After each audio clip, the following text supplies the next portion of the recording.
IndyStar's Colts insider Stephen Holder and sports columnist Greg Doyel talk about the Indianapolis Colts' latest loss to the Jacksonville Jaguars. Michael McEldowie /IndyStar. A dejected Indianapolis Colts quarterback Jacoby Brissett, 7, following their game at Everbank Field on Sunday, December 03, 2017. Photo, Michael McEldowie /IndyStar, by photo.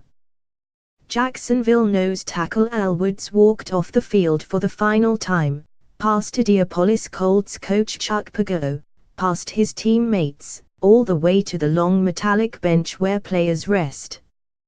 This game being all but over, Woods didn't need to rest. This game being another pathetic loss, the only kind the Colts seem capable of mustering anymore, Woods decided he didn't need his helmet either. Now he's winding up like a pitcher. And there goes the helmet, banging off a storage chest behind the bench, somehow missing Woods as it ricocheted past him and toward the field. Woods saw the helmet heading off in the other direction, and, the hell with it. He sat down heavily and helmetless and waited for this miserable game to end.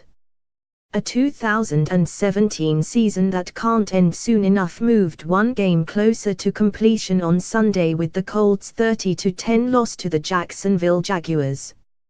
4 games remain, and while eternally optimistic coach Chuck Pagano sees light at the end of the tunnel it will turn, he says the rest of us understand he is looking at an oncoming train. The 2017 Colts are going down with a whimper, because they aren't talented enough to do it any other way. By a wide margin, their best 2 players are the rookie punter and the 44-year-old kicker.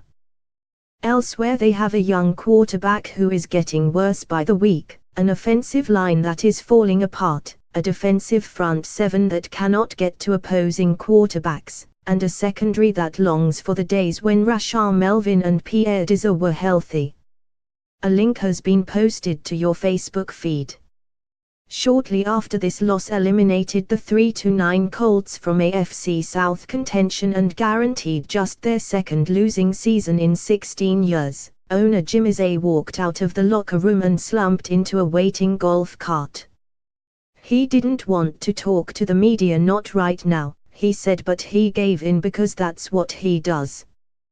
Whoever was driving the golf cart mashed the gas and took off to save Irsay from himself, lest he make another declaration as disastrous as the 2 he offered this off-season. 1. The offensive line is fixed. 2. Andrew Luck will be ready for season. So anyway, the golf cart took off, because the last thing the Colts need right now is another Jim Irsay soundbite. But I could hear Irsay mutter 2 words as he headed off into the distance. Obviously disappointed, Irsay said. Soon Pagano was meeting the media in a cramped room down the hall, and these were the first 2 words, the very first 2 out of his mouth. Obviously disappointed, Pagano said.